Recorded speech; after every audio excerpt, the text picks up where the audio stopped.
Ang price nito is napakamura.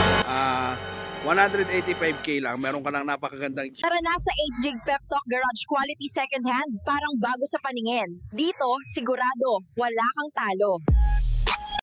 Oy, oy, oy, and what is up guys? Good morning, good afternoon, good evening. Anong oras nyo ko napapanood? Sa mapagpalang araw sa ating lahat. And of course, it's me, your car guy, 8 Gig Pep Talk. 8 Gig Pep Talk, ang ride me safe at ganda.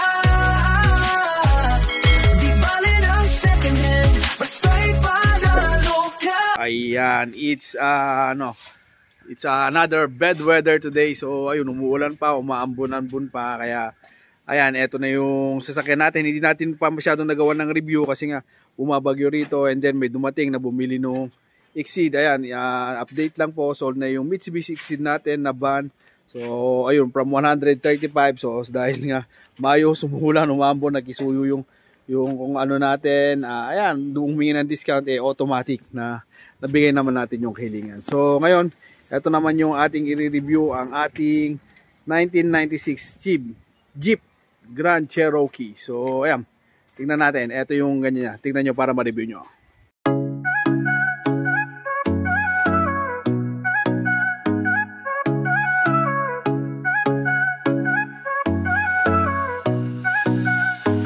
May pangarap kang sasakyan, tara dito na sa 8 Gig Pep Talk. Sigurado walang kaba, quality second hand, parang bago sa tingin. Sa bawat ride mo kami nasa likod din. Di kailangan ng bago, basta maayos, maingat. Kasama mo kami sa bawat hakbang. Mapakalsada o trip sa malayo, dito sigurado wala kang talo. Sa 8 Gig Pep Talk, ang ride me safe at ganda.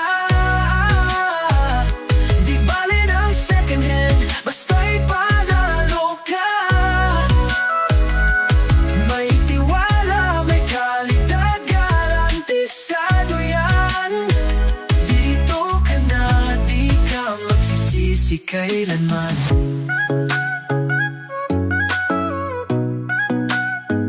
Buy and sell, mabilis, walang hassle sa'yo.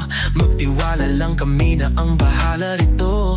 Ang bawat gulong may kasamang kwento. Sa bawat benta't bili, may panibagong biyento. Di kailangan ng bago, basta maayos, maingat. Kasama mo kami sa bawat hakbang. Mapakalsada o trip sa malayo, dito sigurado walang talo. Sa 8 Gig Pep Talk, ang ride me safe at ganda. Di bali ng second hand, basta'y panalo ka. May tiwala, may kalidad, garantisado yan. Dito ka na, di ka magsisisi kailanman. Kung hanap mo'y sasakyang mapagkakatiwalaan, kami ang sagot sa iyong mga pangangailangan. Sa presyo't serbisyo, kami ang bida. Sa 8 Gig Pep Talk, ikaw ang laging una. Sa 8 Gig Pep Talk, ang ride me safe at ganda. Di bali ng second hand, basta'y panalo ka. May tiwala, may kalidad, garantisado yan. Dito ka na, di ka magsisisi kailanman. Tara na sumakay. So, ayan, ito na yung sasakyan natin na Jeep Grand Cherokee 1996 model. Yan, napakaganda, napakasariwa, press in and out. Updated yung registration yan, ending 3. Dapat expired na pero naka-register na. Ang price nito is napakamura, 185k lang. Meron ka ng napakagandang Jeep. Yan, alam naman natin yung brand na Jeep, hindi basta-basta yan, pero mapapasaya yan sa presyo 185k. So ayun, mostly talaga may naka-schedule na titingin sa atin. 4 sila, kaya lang hindi na tuloy-tuloy. Kaya yan, gagawa na lang natin ng vlog muna.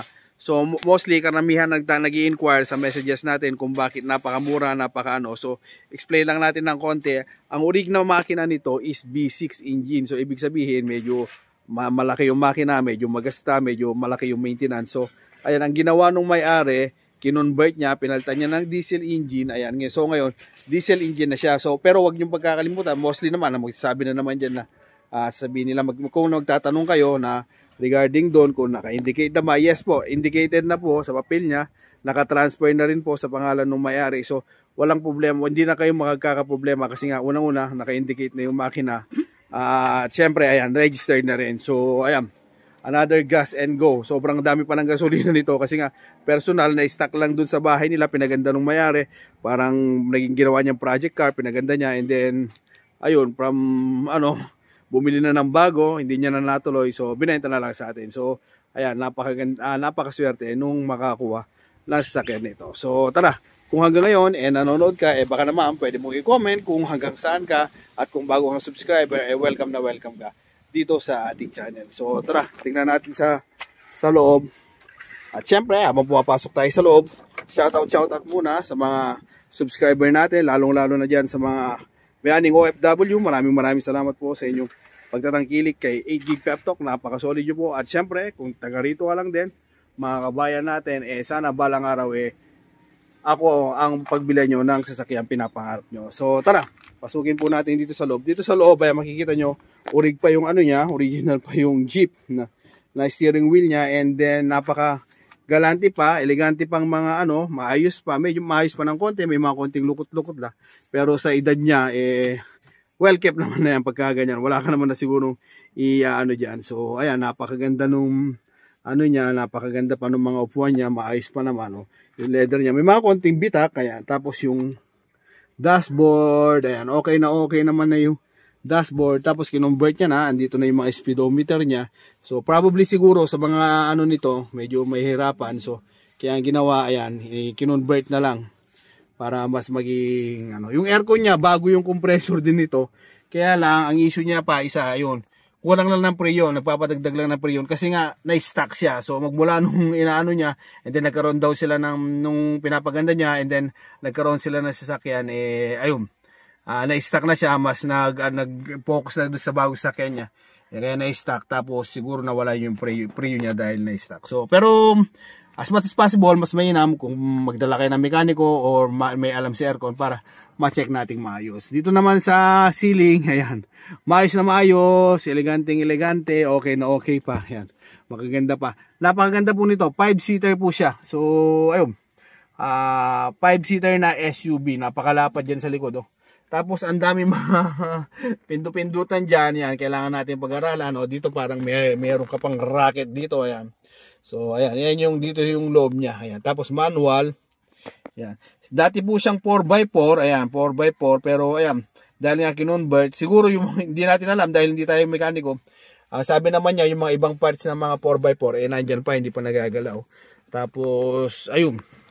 So siguro pwede niyo, kung gusto niyo pa-convert, pwede niyo i-continue yung 4x4 niya, yung mga ibang parts nandyan pa. Pwede niyo ituloy. So tara. Tingnan naman po natin ngayon dito sa second row. Yan.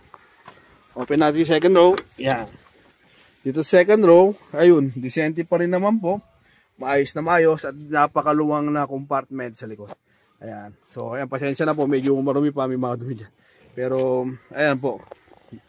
So, ito yung likod niya. Maayos. O, ayan, meron siyang lalagyanan ng cap dyan. Yung mga ilaw niya, check natin kung working. Wala na. Ayun, working pa naman. Nadidelay lang, ayun, nadidelay lang siya. Ayan, may naglulus lang siguro. May konting delay lang yung pagkaka-open niya. Pero working naman po siya. Ayan yung mga iba pa niyang mga pindutan. Hindi pa masyado natin actually mga ilang araw pa. Hindi pa natin masyadong na-test drive to. Hindi pa natin masyadong nagagamit. Kasi nga ayun, naulan. Tapos may mga sasakyan tayo din ibang bagong dating. Kaya mas naging priority sila.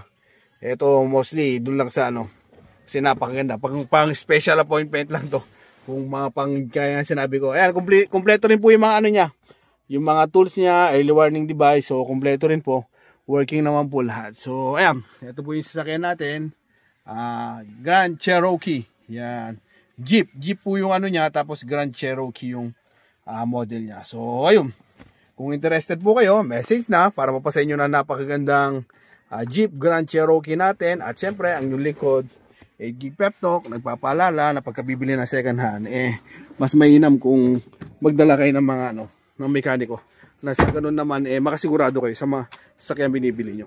Tapos ayan, makikita nyo meron tayong upload to. Itong top load na to sir, meron na po, registered na rin yan, kasama, nakalagay na sa register niya. So pwede nyo pong lagyan, hindi siya accessories, pwede kayong maglagay kasi nga registered naman siya, pwede nyo palagyan. Tapos kwento niya, dati working yan, kaya lang pinatanggal ng LTO. So ayan, pero pwede nyo rin daw pong i-connect na lang ulit para gumana. Kaya lang, siyempre bawal siya. So kung gusto nyo raw pa-activate, pwede nyo ilipat, ibaba rito, yun, magiging legal siya. So ayun, hanggang dito lang tayo mga ka-Pep Talk. Muli, ang yung likod, AT Pep Talk. Basta para makasigurado, mas mainam kung magdadala kayo ng mekaniko para ma-check natin maayos. Only test, only check, only test drive po tayo pagka binili ito. Another Jeep Grand Cherokee 185k. Kung serious buyer kayo, puntahan nyo, pasyalan nyo. Pag-usapan natin at 101%. Mapapasa inyo at mapapasa inyo ang sasakyan na ito. So ayun, dito na lang tayo mga ka-Pep Talk. God bless everyone. Mabuhay ka hanggang gusto mo. See you on my next vlog. Bye bye. Napakaganda oh. Makinis na makinis yung paint. Okay na okay. Ayan. Sa loob at labas okay na okay. Although kahit yung makina niya pagka in-start ko gawa natin ng ibang vlog yung makina niya para mas maintindihan. Bye bye. Dito na sa 8 Gig Pep Talk, sigurado walang kaba. Quality second hand, parang bago sa tingin. Sa bawat ride mo kami nasa likod din. Di kailangan ng bago, basta maayos, maingat. Kasama mo kami sa bawat hakbang, mapakalsada o trip sa malayo.